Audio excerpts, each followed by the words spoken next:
Hi everyone, hope you're doing well from wherever you're watching this channel, depending on your time zone. Now, yesterday, Azimio la Umoja, One Kenya Coalition Party issued a statement to confirm to their supporters and Kenyans at large that they have reached an agreement with the Kenya Kwanza side to have a dialogue on matters that is touching on Kenyan people. And again, the dialogue was initiated through the mediation of the former Nigeria President Obasanjo. And the Azimio, in their statement, they did not list out the agendas of discussion throughout this dialogue. What they explained to Kenyans is how they're going to constitute this 10-member committee dialogue, which was very clear. The number of people who are going to come out from the National Assembly outside, those will come from the National Assembly, and it was clear that each side is going to produce 5 individuals. 5 make it 10. Some from National Assembly, other ones from outside. Then it will kick off. So the truth is that this team is yet to produce even the list of their committee members that there are sponsoring to that meeting. But we are seeing Kenya Kwanza coming out with their statement, seemingly showing that it's like even they have agreed on the agenda of their discussion. Because then you have to form a committee first. After you have formed a committee, it is when you will lay down the agendas of discussion in that committee. We know very well that Azimio has been telling people the issue that is making them to disagree with Kenya Kwanza and endorse people being on the street to demonstrate. It was very clear. But if you check on the statement that was issued by the Kenya Kwanza side, it is totally different. And Azimio la Umoja is now distancing itself from the statement that was issued by the majority leader in the National Assembly, Kimani Ichung'wah. And I told you in the beginning here that when you see Kimani Ichung'wah, that is a Gachagua representative, the hardliners in Kenya Kwanza. Ukiona huyo. And now it is already manifesting here.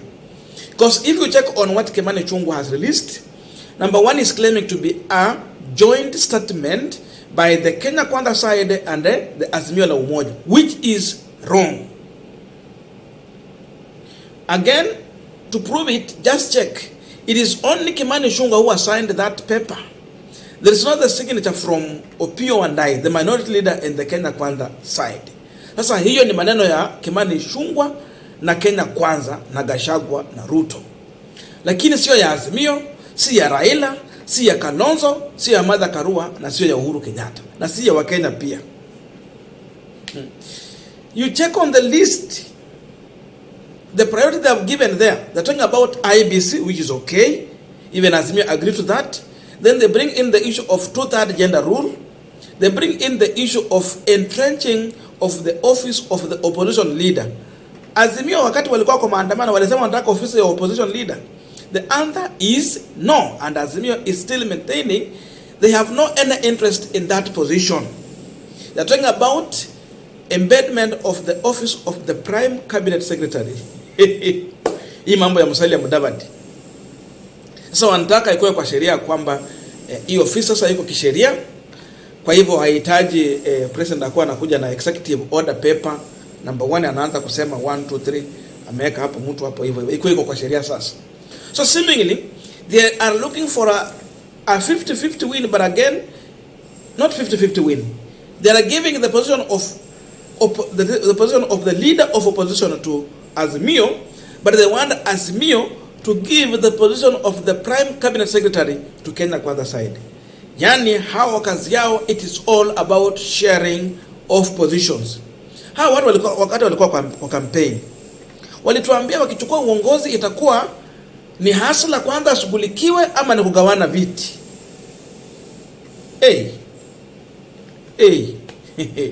Windu bichenjanga. Indeed, things are changing. Ruto has become the distributor of positions. He's creating positions. Alianza na hiyo ya Mudavadi, kwanza alikuwa anakataa. akatengeneza hiyo, anataka atengeneza nyingine. Na his work is now to dish out position but not to solve the problem of Kenyans. Azimio is saying no, because Azimio is talking about you must put cost of living as number one on that list, and they have maintained that in rebuttal to the statement from Inangungwa. Number two, they are talking about opening of the server. Hey, the thorn in the flesh for Kenya Kwanza. Number three, they are talking about poaching of members of parliament from Azimio to Kenya Kwanza side. It must stop. Hiyo waongelei hapa. And then IBIS comes in, and again, above all, they are talking about the issue of police brutality, dealing with the people who have been affected through police brutality. The victims of police brutality must be compensated. Hii Kenya Kwanza wamenyamaza. So hapa sasa tunaona wanagongana pap. So I want us to check on the statement from Inangungwa, then the battle from Kenya, from Azimio la Umoja, and you can also give your views. But before we go deep into that, just a quick request for those who are watching and you have not subscribed, please consider subscribing to our channel. Thank you so much, and again to all our viewers, please give this video a thumbs up. Thank you so much, and back to this discussion. Now, let us go to the statement from Inangungwa. Ndio mjua ukora ambayo iko hapa as we continue. And oh my God, joint statement by Azimio la Umoja and the Kenya Kwanza leadership. With the leadership of Azimio la Umoja and the Kenya Kwanza having consulted on the state of our nation, desirous of a democratic and peaceable resolution of issue that beset our nation, expressing our joint condemnation and regret on violence that has visited our nation with loss of lives, serious injuries, and destruction of properties. Determined to resolve our differences amicably for the benefit of our people. We have therefore agreed to establish a committee of 10 composed of 5 members each from Azimio la Umoja and 1 Kenya as follows. Number 1, 4 members from outside parliament, 2 from each side. Number 2, the leaders of majority and minority from the National Assembly. Number 3, 4 additional members of parliament, 2 from each side. The committee shall be seized with the following 5 issues. Now, this is where the difference comes in. A, reconstitution of IBC. B, implementation of 2/3 gender rule. C, entrenchment of the Constituency Development Fund, that is CDF. D, establishment and entrenchment of the office of the leader of opposition. Unaona hiyo maneno. E, embedment of the office of the prime cabinet secretary. Further, the parties agreed that the finance bill is subject judice and should be decided in court. Unaona? So they're taking it back to the court. Did Azimio took the finance bill act to the court? The answer is no. It is Okia Omtata. Okay?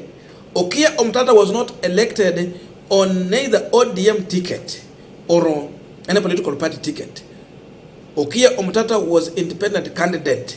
So Okia Omtata is only on the siding with Azimio la Umoja because he believed in the manifesto, agenda, and the policies of Azimio la Umoja. But he is not part of Azimio la Umoja. You see how they're reducing this thing? Meaning, they have already reached out to the court. Mada kama amefikiwa. Na tumeona vile wameanza kurudi maneno. So from there wanasema tuachie koti. Because already Ruto has reached out. Unakumbuka wakati walikuwa na mkutano kwa State House. Ile Kenya Kwanza PG. Wakasema, we will persuade the judges to understand the importance of this finance bill. Why do you persuade a judge When you need to present your case in the court, the defense side will defend themselves, and then the complainant also bring out the complaint clear, then argue in the court. Look at that. So hapo ndio shortcut zinakujia. Date 29th day July 2023. Signed Kimani Ichung'wah, majority leader for the Kenya Kwanza. Hapa pengine Honorable Opiyo Ondai, minority leader for Azimio. No one has signed, meaning Opiyo Ondai is not part of this. Now, this is the response from Azimio la Umoja. Azimio la Umoja coalition party has taken note of the one-sided statement released by the majority leader of the National Assembly on behalf of Kenya Kwanza KK regime. It should be noted that in our statement that was released before KK, Azimio is yet to table its substantive issues. The coalition reiterated its foundation principle and the value of always placing the interest of the people at the center of any political conversation. Kama Azimio haina mambo ya kusema cost of living, that is the only card that he has above Kenya Kwanza. Na hiyo ndio hitting target. Azimio, we reaffirm that our 4-point agenda remain the same: cost of living, electoral audit and reforms, non-interference in coalition and their constituency party, and finally, accountability and probe into police brutality that has claimed dozens of innocent lives. Innocent lives, eh? Okay. Cognition of... Sorry. Okay, let us summarize. Cognizant of the crisis of living bedeviling the nation with the many Kenyans under the pump, our coalition cannot at the very least even countenance a conversation involving establishment of position not contemplated by the Constitution. Wamekataa hiyo. We owe it to Kenyans to engage honestly, transparently, and guided by utmost good faith to find lasting solution to the crisis in the country. Azimio la Umoja, One Kenya Coalition, Nairobi, 29th July 2023. Wamekataa hiyo mambo. I don't know your views, but let us put in the comment section for coordination of this conversation. Otherwise, thank you so much for listening to me up to this far. May good God bless you and see you in our next video.